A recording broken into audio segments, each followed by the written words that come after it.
A Summary of Tribal Leadership, written and narrated by Carla Marie Parsons.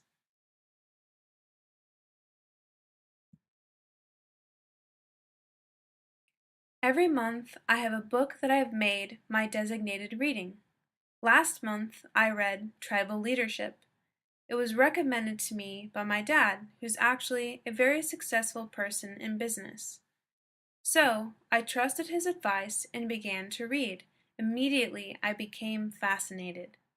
The book basically outlines what it takes to become a successful, thriving organization. Reading it, I found out that people can be somewhat categorized into certain stages of tribal leadership.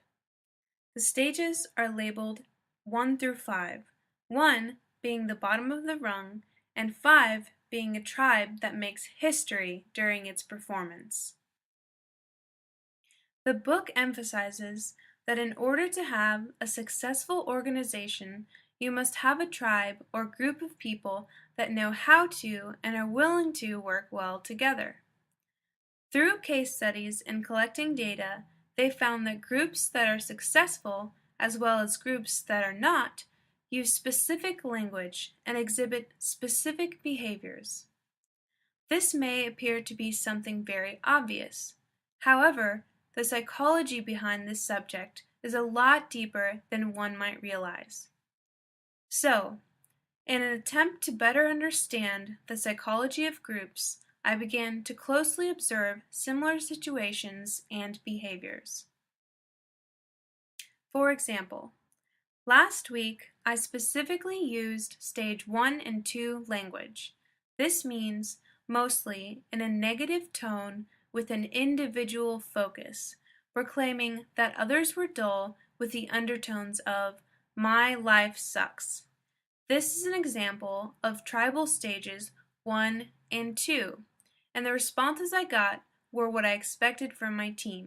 However, when I saw another member promoting working together and teamwork on the same feed, the tribe also had a negative response. Is this a detriment that can be caused by a member that is still at stage 1 or 2, as they state in the book? Or is this because of the current stage of the tribe? Either way, this said to me that we still had work to do, as I realized she was actually observing stage 5 tribal leadership, which should be the highest aspiration of any organization or individual in order to be successful at the highest level. But all is well, because part of being a thriving organization is understanding exactly where you are as a group, as in how well you work together as a group and with other tribes who share similar values.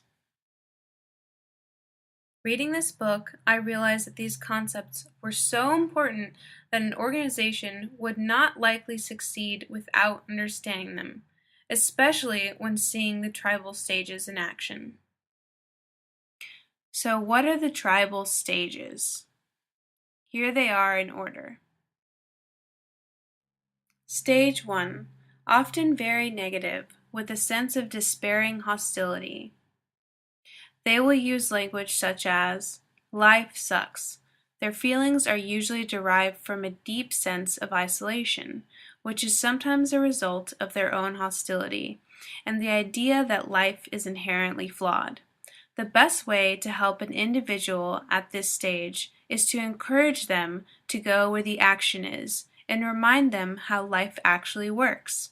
In a work environment, this type of person can be very detrimental to the tribe's progress and can sometimes hold down the tribe from moving forward. Stage 2. At stage 2, the person is just a step away from stage 1's despairing hostility, but now shows passive apathy. He has realized that life itself is not inherently flawed, but that his life or her life is inherently flawed, and thus the language used changes from "life sucks" to "my life sucks," which is the mantra of stage 2. To help a person out of stage 2, Try not to ridicule them, as this will push them further back into their state of hostility at stage 1. Instead, encourage them to make a friend, then another friend, and another. In other words, encourage her to establish didactic two-person relationships. Stage 3, the Lone Warrior. The lone warrior is connected to others in a series of didactic two-person relationships. However, they're constantly trying to outperform everyone, and though they may preach teamwork, their actions say otherwise. They tend to believe that knowledge is power and hoard information. The language of the stage expresses, "I'm great," and in the background, unstated, is, "and you are not." To help someone out of stage 3, show him how he has crafted his work life so that no one can really contribute to him. Coach him that real power comes not from knowledge, but from networks, and that there is more leverage in wisdom than in information. Though many individuals at stage 3 accomplish amazing amounts of work on their own, they would accomplish much more if they saw the value in their relationships. Tribes at this stage usually do not get the funding or help they need, and do not understand why they aren't getting more accomplished. This is because they have turned their focus to themselves and are too busy trying to outperform everyone. Thus, a tribe like this turns into the Wild Wild West, where everyone is constantly trying to outperform one another rather than working as a group to accomplish a goal. A culture of war is self-limiting, so treat everyone as you would like to be treated, and set the example. Stage 4. By the time someone has reached stage 4, they've had a series of personal epiphanies. Part of the epiphany is seeing that the individual is incapable of winning alone, so establishing values-based relationships becomes the new focus.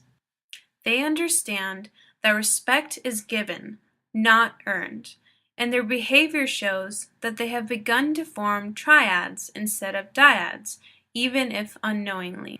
This means that when they pair people, they are also introducing them to another with similar goals or dreams, and things seem to be a whole lot less about themselves.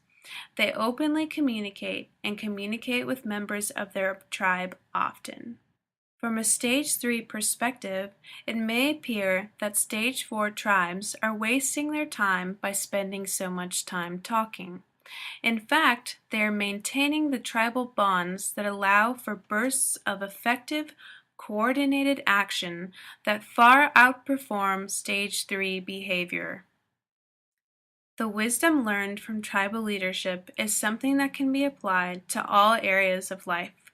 For example, noble goals are important and uniting.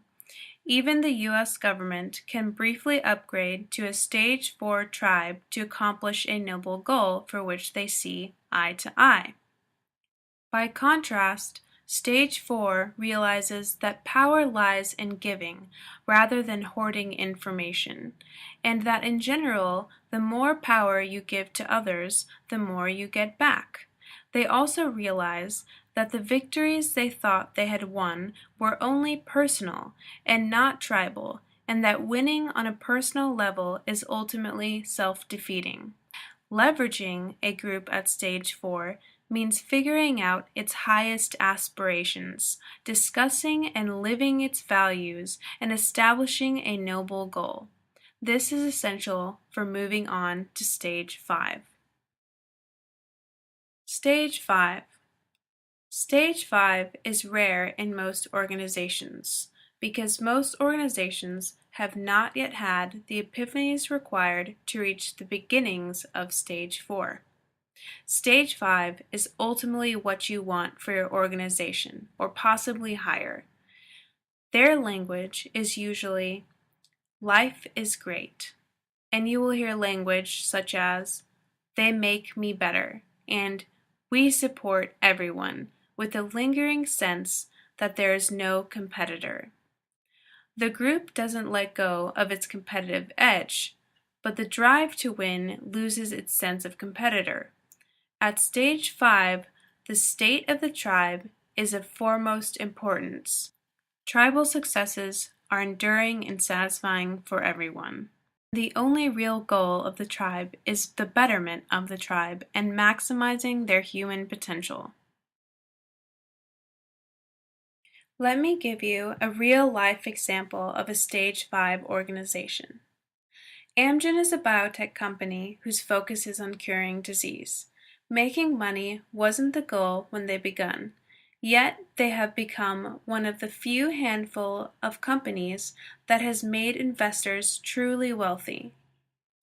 To describe their worldview, it would be the lens of what they call the child's mind. They often have stage 5 moments of progress where the result is a sense of increasing wonder, and their language is usually wow or life is great. Wow is what we heard from the Apollo missions in the 1960s.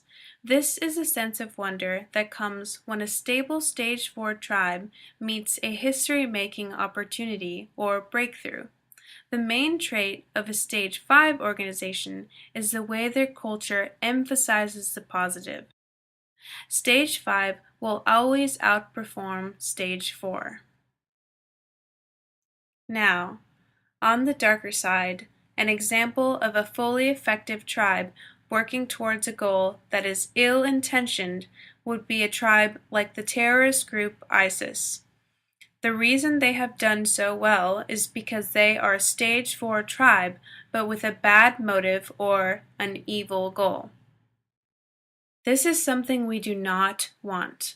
Please remember that you as a human being have a responsibility to others and to the world. You are not a single member of the only tribe in the world. And learning and reading from tribal leadership has taught me one very important thing. The tribe is always stronger than the individual, but the tribe will not succeed if it doesn't truly live by its values, or its values are not noble. And if a tribe such as this should succeed, the rest of us should all be worried about why we are not working together better. So the main idea here is that for our groups, we could have a culture with self-correcting language and a tribe that not only makes us proud, but that makes us say, wow, life is great, and they make me better, with the feeling that there is no real competitor. If a tribe or tribes with noble goals were to succeed, they would be tribes that achieve a level of history-making progress and could even change the world, but only if people's language and behaviors change with it. Thank you.